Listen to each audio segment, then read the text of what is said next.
রাত বিরাতের আবার রান্না করছি আমি।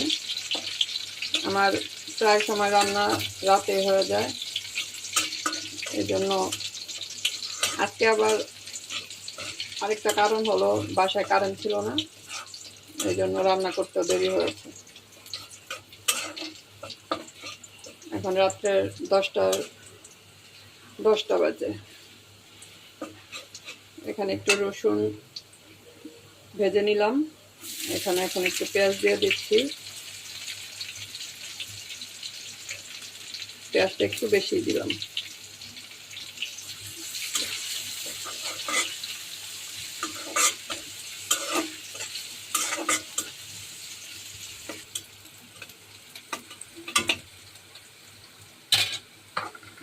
ঢেঁড়স ভাজি করছি, ঢেঁড়সগুলো দিয়ে দিলাম। অনেক চিন্তা ভাবনা করে তারপর ঢেঁড়স ভাজি করছি। ঢেঁড়স এনেছে, চিন্তা করছি কি করব কিছুই পাচ্ছি না। অনেককে দেখি ঢেঁড়স দিয়ে ডাল দিয়ে রান্না করেছে, ফেসবুকে দেখেছি, ইউটিউবে দেখেছি, কিন্তু ছেলেকে বললাম, বললো যে না, খাবে না। এখন দেখা গেছে আমি যদি ডালের মধ্যে ঢেঁড়সটা দিয়ে দিই, ওই ডালই খাবে না। এই জন্য আমি এখন একটা ভাজি করে নিচ্ছি।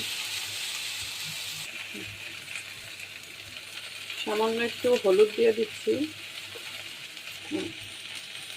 সামান্য একটু মরিচের গুঁড়া দিচ্ছি। লবণটা এখন দিব না, লবণটা দিলে বেশি আঠা আঠা হয়ে যাবে। একটু ভাজা ভাজা করে নিব, তারপর দিব লবণ।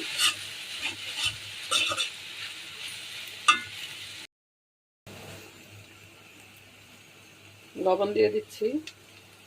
ঢেঁড়স ভাজিতে লবণ দেরিতে দেওয়া হয় কেন, মানে শেষে দিলে কি হয় সেটা কি আপনারা জানেন? জানলে কমেন্টে জানাবেন, আপনাদের কাছে আমার প্রশ্ন থাকে।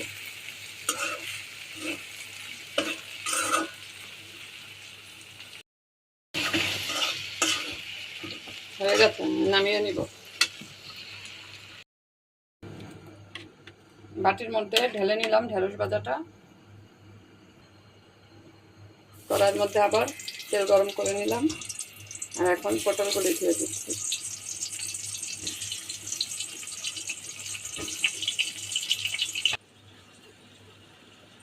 সবগুলো দিয়ে নিয়েছি, এখন ঢেকে দিচ্ছি। ঢেকে দিলে তাড়াতাড়ি সেদ্ধ হয়ে যাবে।